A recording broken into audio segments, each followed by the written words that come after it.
Olá, eu sou Thor Dantas, sou médico infectologista da Universidade Federal do Acre, da Secretaria de Saúde do Acre, e queria agradecer esse honroso convite para participar do GastroHepato Manaus com o tema da hepatite delta.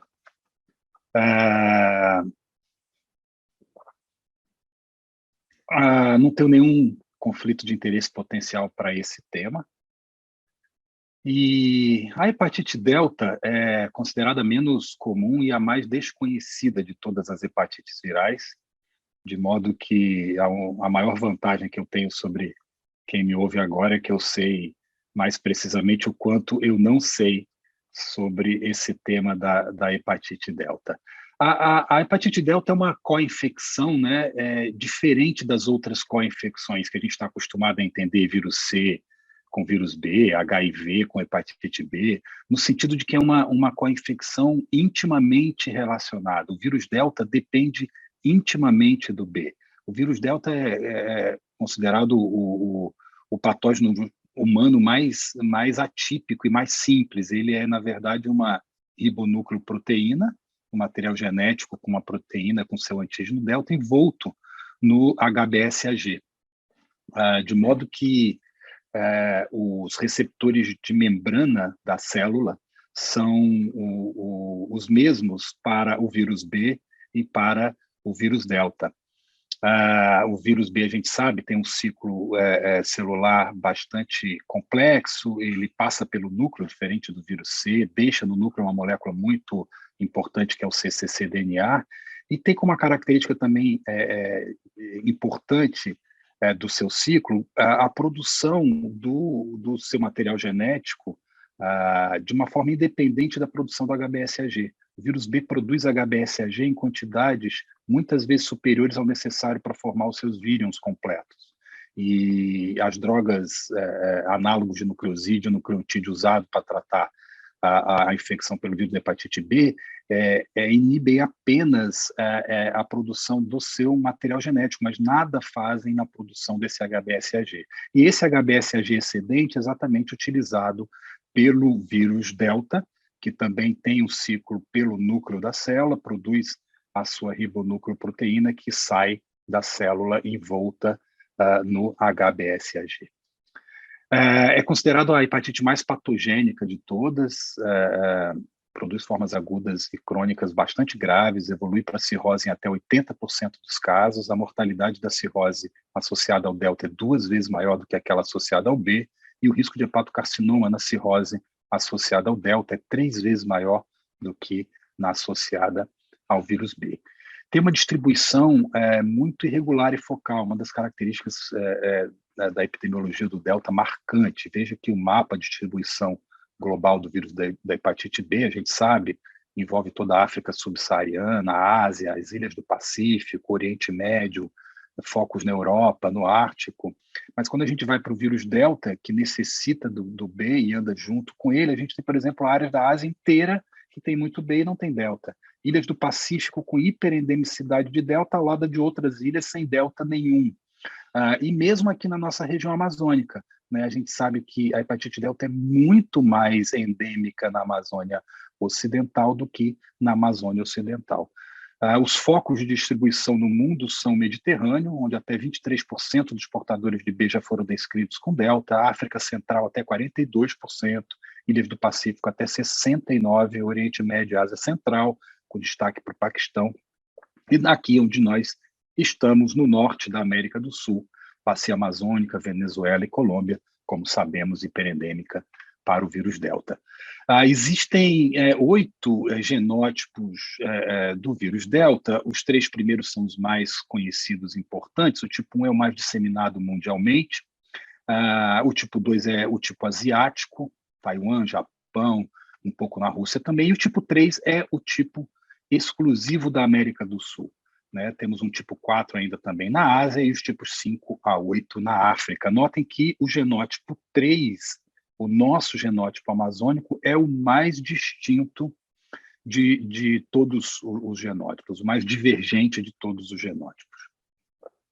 Há 2 formas de adquirir hepatite delta, né? Uma é junto com o vírus B, a gente chama isso de co-infecção, os indivíduos são suscetíveis ao vírus B e adquirem vírus B e delta ao mesmo tempo. Parece muito como uma infecção aguda pelo vírus B, produzindo doença aguda mais grave em alguns cenários, principalmente de usuários de droga injetável, mas tem um baixo risco de cronificação, funciona como uma hepatite aguda B no indivíduo adulto, que tem uma grande chance razoável de desenvolver o anti-HBs e sair curado das duas infecções. Já a superinfecção é um indivíduo que já é um portador crônico do vírus B, em algum momento da vida ele adquire o vírus delta. Como encontra indivíduos crônicos para o B que já não foram capazes de eliminar o B, a maioria dos indivíduos também não vai eliminar o delta. Funciona como uma doença aguda, uma agudização da hepatite B crônica, uma doença aguda particularmente severa, com casos com risco elevado de formas fulminantes. A cronificação é bastante frequente e a doença crônica que advém dessa cronificação é bastante agressiva. Digno de nota que o marcador que mais é útil para as infecções agudas, para distinguir uma CO de uma superinfecção, é o marcador de B. Se a gente está diante de uma infecção aguda por B e delta, e que o anti-HBC IgM é reagente, perdão, a gente está provavelmente diante de uma co-infecção, porque a infecção pelo B é recente. Se o anti-HBC IgM é não reagente, a gente está provavelmente diante de uma superinfecção, porque a infecção pelo vírus B não é recente. É clássico o reconhecimento de que o vírus de hepatite C permanece no início da infecção com uma lenta progressão de fibrose, e a progressão para a fibrose se acelera em períodos mais tardios da infecção pelo vírus C. O vírus B tem uma evolução que permanece, digamos assim, contínua ao longo de toda a vida, a fibrose é sempre presente.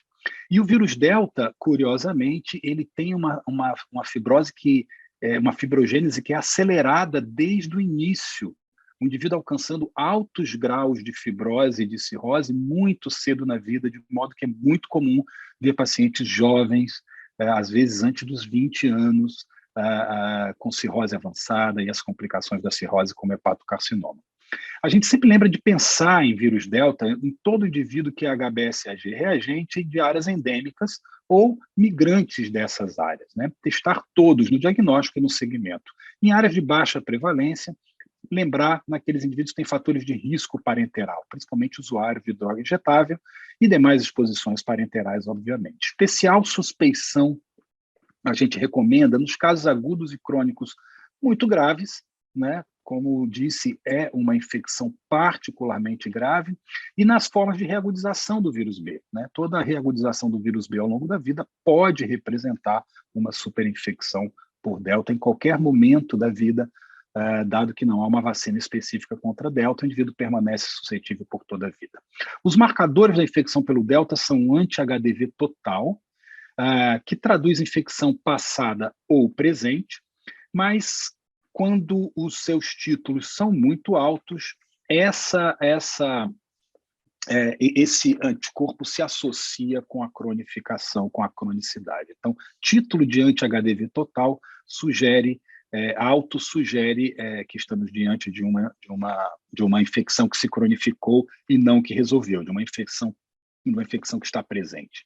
Outro marcador curioso é o antidelta IgM. O antidelta IgM não é só um marcador de infecção aguda. Quando ele persiste, ele está associado à cronificação. É uma IgM monomérica, diferente da IgM pentamérica da infecção aguda, e o indivíduo que elimina o IgM se associa com a cura da infecção, e o indivíduo que permanece IgM reagente se associa com a cronificação. Infelizmente, kits comerciais foram descontinuados porque é um marcador que poderia ser útil no dia a dia dos serviços.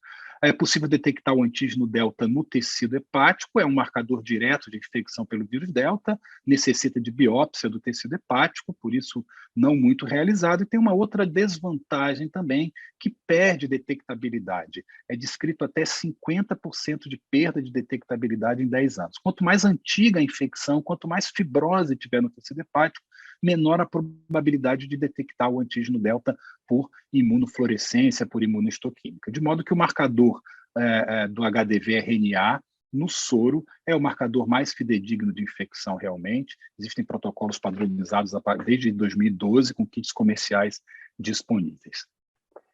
Quando a gente vai para a avaliação não invasiva da fibrose em delta, a gente carece de muita informação, de muita validação ainda. Esse é um estudo interessante do pessoal lá da Turquia, que avaliou diversos marcadores não invasivos de fibrose, com scores e Fibroscan, e mostrou que realmente o Fibroscan, né, eu estou estudando aí 104 pacientes com biópsia, o Fibroscan foi o que teve o melhor desempenho superior aos marcadores séricos para diferenciar cirrose de não cirrose com uma área sobre a curva de 0,87. Em 2018, esses mesmos autores propuseram no Congresso Europeu que talvez o ponto de corte na elastografia para detectar cirrose seja um pouco abaixo do delta em comparação com o B, algo como uns 2 pontos em quilopascal abaixo. Esses autores, então, na verdade, têm proposto que a gente tem talvez uma escada descendente dos pontos de corte, tanto de detecção de fibrose significativa quanto de cirrose, que é um pouco abaixo do B em relação a C e um pouco abaixo no delta em relação ao B. Tudo isso ainda por ser validado os pontos de corte em hepatite delta de elastografia. Veja esse estudo interessante com o nosso genótipo amazônico, aqui na região amazônica, o pessoal de Porto Velho, que estudou também fibrose significativa, cirrose, pontos de corte de APRI, de FIB4 e da relação STLT, e com 50 pacientes, todos com doença compensada.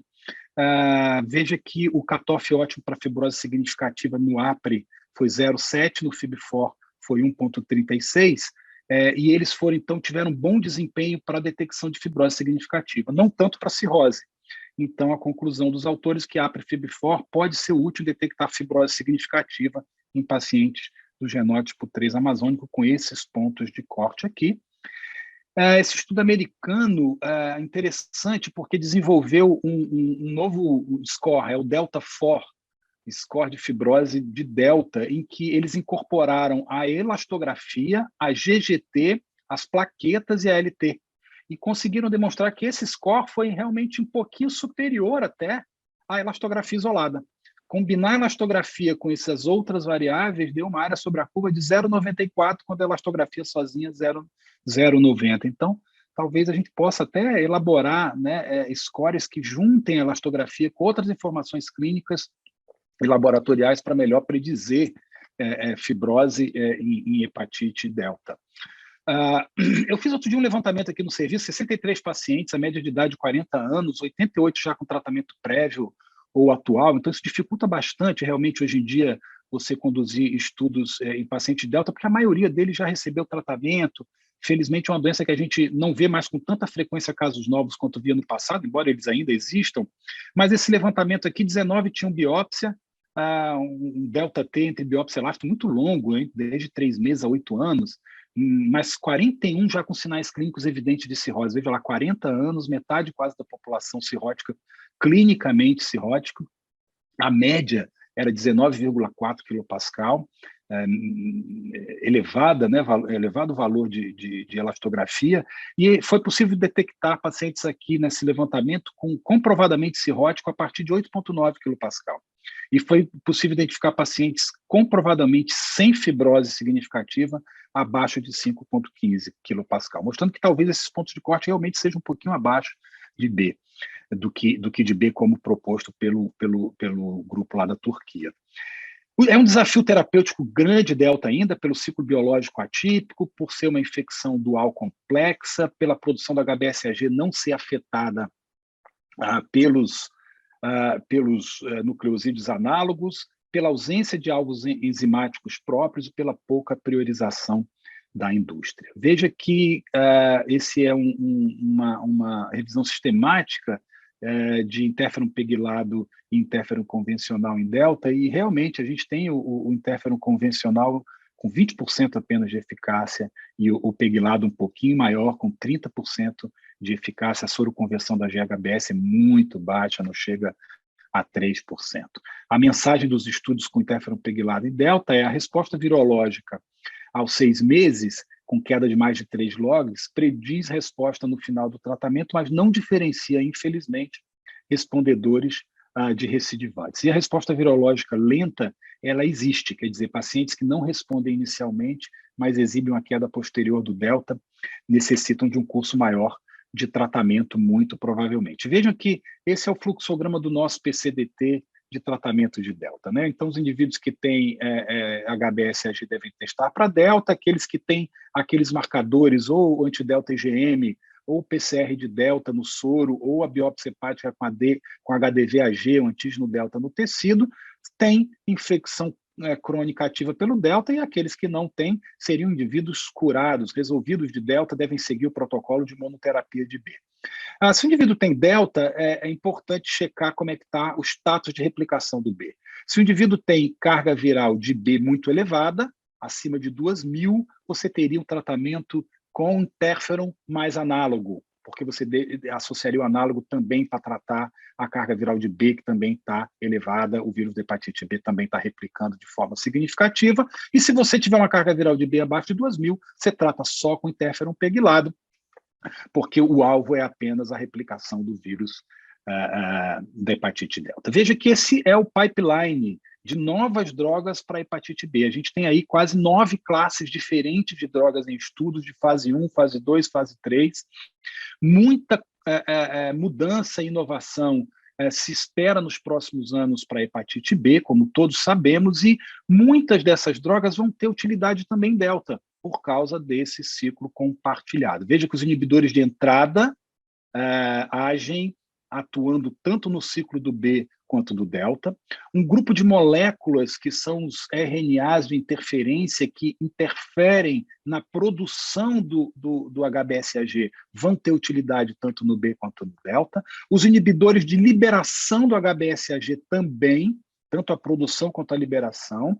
Aí a gente tem já drogas em fase 3, inibidores de prenilação que impedem o empacotamento, são drogas específicas do vírus delta, é o único grupo de drogas que agem apenas no vírus delta, e a gente tem o interferon pegilado lambda, que demonstrou em alguns estudos ter resultados superiores aos interferons alfa, né? De modo que as conclusões que é uma doença mais agressiva dentre as hepatites virais, importante pensar em áreas endêmicas e em medicina de viagem.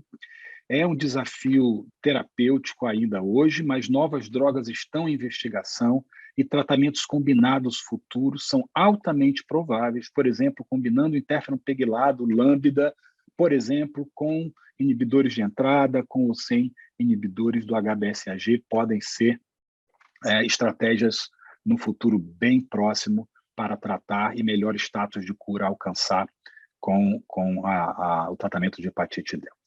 Mais uma vez, queria agradecer, deixo aqui meu muito obrigado e me coloco à disposição para as questões que possam vir no debate.